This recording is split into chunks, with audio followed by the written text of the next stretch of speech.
Assalamualaikum warahmatullahi wabarakatuh. Kami dari mahasiswa Poltek Senar Mas Grokol, tepatnya kelompok 6.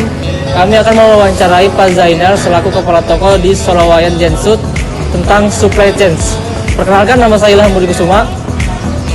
Perkenalkan, nama saya Muhammad Alif Akbar Alfaro. Perkenalkan, nama saya Agustinus Fernando Batan. Perkenalkan, nama saya Diah Ayu. Nama saya Trijuni Wardania.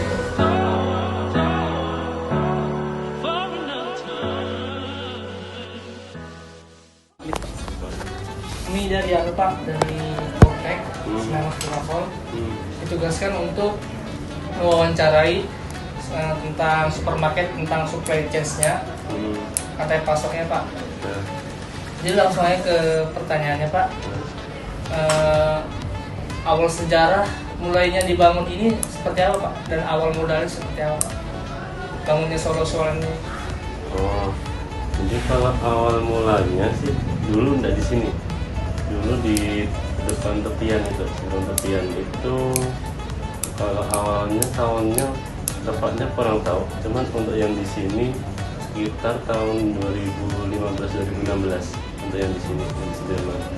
Ya, jadi dulu tuh bukan supermarket, cuma toko pinggir jalan. Ya, cuman ownernya karena tekun, jadi sampai berkembang sampai ada 6 cabang sampai sekarang ini. Oke, pertanyaan selanjutnya Pak. Bagaimana cara Bapak mendapatkan barang dalam menjalankan usaha ini Pak? Oh, untuk barang itu banyak yang pilihannya. Cuman ada kendala di penyediaan barangnya. Contoh, kita membutuhkan berapa barang, terkadang untuk agen lokal itu tidak mampu. Makanya kita mendatangkan dari luar kota. Kalau dulu itu cuma dari Samarinda aja. Nah, kalau sekarang pilihannya ada dari Surabaya, terus dari mungkin di kota-kota besar lainnya juga bisa. Oke Pak. Selanjutnya, barang terlaris di toko ini apa Pak? Misalnya, kalau item barang di toko ini ada 13.000 item. 13.000 item. Dari 13.000 item itu barang paling dicari atau paling sering kita harus mempunyai stok barang banyak itu ada sekitar 3.000. Ya, itu 3.000 itu selalu ya selalu. Jadi sekitar 20%. Barangnya macam-macam, ada dari produk susu. Kalau susu mungkin dari mereknya sekian, susu bagi. Nanti ada juga kalau beras itu hampir semua beras itu laku. Kalau air mineral, aqua di mineral itu paling laku. Atau air mineral yang bentuk kemasan yang ini itu pasti laku. Kalau yang berasa itu ada teh kotak itu pasti juga paling laku. Aqua Pak. Jadi kami akan bertanya tentang rantai pasok Aqua dari suppliernya, bagaimana cara distribusinya, dan sampai ke sini dan sampai ke konsumen itu seperti apa Pak. Kemudian pertanyaan selanjutnya Pak, kendala apa saja yang Bapak alami selama menjalankan usaha ini? Kendala itu pasti untuk pertamanya pelayanan. Ya, itu nomor satu itu pelayanan. Kadang yang namanya konsumen atau pelanggan atau pembeli itu tidak bisa salah. Itu kuncinya. Jadi kalau ada yang komplain, meskipun pelanggan yang mungkin yang keliru, kita tidak bisa menyalahkan pelanggan. Itu kuncinya. Ya, jadi pelayanan nomor satu. Kedua itu pasti barang yang saya sebutkan poin pertama tadi, yang di lokal itu tidak bisa selalu ada barang. Makanya kita harus putar otak gimana caranya barang itu harus selalu ada. Entah itu dari luar kota, luar pulau, kita harus selalu cari. Kendalanya itu yang paling sering terjadi. Jadi Bapak dan langsung dari PT Aquanya, misalnya Aqua ke PT Aquanya, atau Ya, ke pihak tiga dulu? Lokal dulu. Kita mendatangkan dari agen dulu. Kalau agen kosong kita langsung ke pabrik. Oke Pak, selanjutnya bagaimana kemajuan usaha yang Bapak tekuni sekarang? Intinya kita kan harus menjaga yang seperti pelayanan terus barang itu usahakan lengkap. Pasti itu kan omset, kita pasti ingin buka lagi. dari satu toko jadi dua toko. kita tingkatkan di salesnya. Kalau misalkan sales itu naik, ya kita akan buka lagi. Dan selanjutnya begitu. Jadi peningkatan lebih ditingkatkan di pelayanan sama di penjualan. Cuma itu sih kuncinya. Saya nanya tentang ke manufaktur supermarket nih Pak. Hmm. Di mana biasanya Bapak melakukan pembelian barang seperti Aqua? Di mana biasanya? Di Samarinda atau di Surabaya? Kalau yang Oh, sering, kosong. kalau sekarang yang kalau sering kosong kan galon ya. Kalau galon kita di Surabaya, kita datangkan langsung dari kapal. Kalau untuk yang botol kita masih ambil di sini ya. Cuman kalau memang benar-benar terlalu lama durasinya kosong, kita ya datangkan juga dari Surabaya.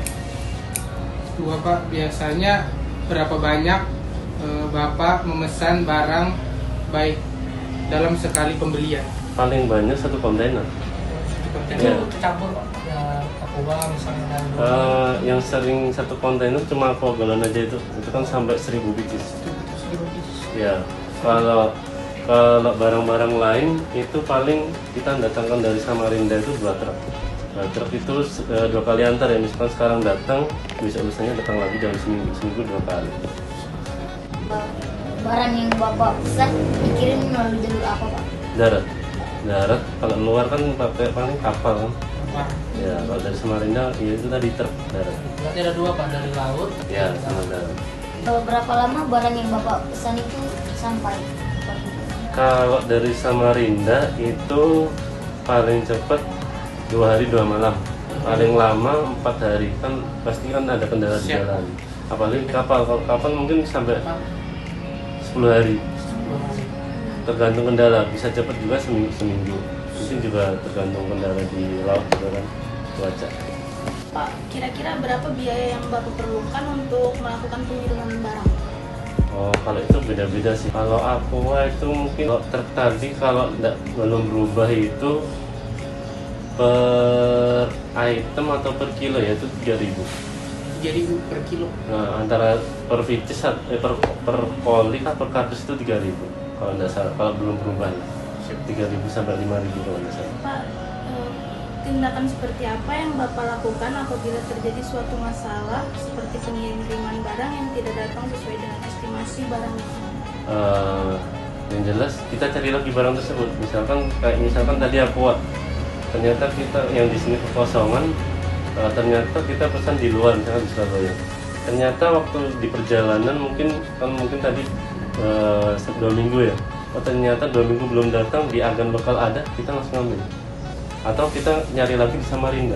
Jadi ada tiga tujuan sih, lokal, Samarinda, atau di Pulau Jawa. Nah, kayak gitu.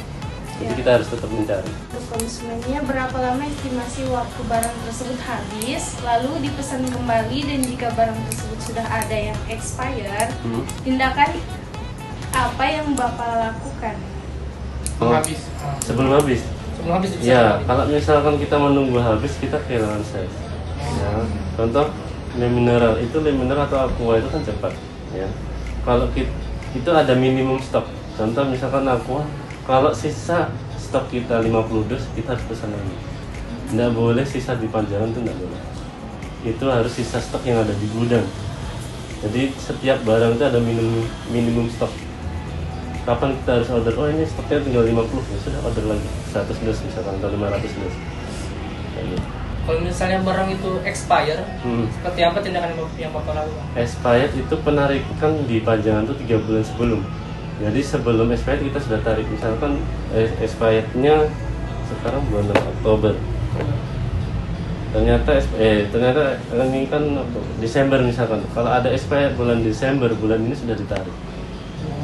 Hampir 3 bulan. Ya, 3 bulan sebelum kita harus tarik. Dan itu nanti barang expired itu kita retur ke agen.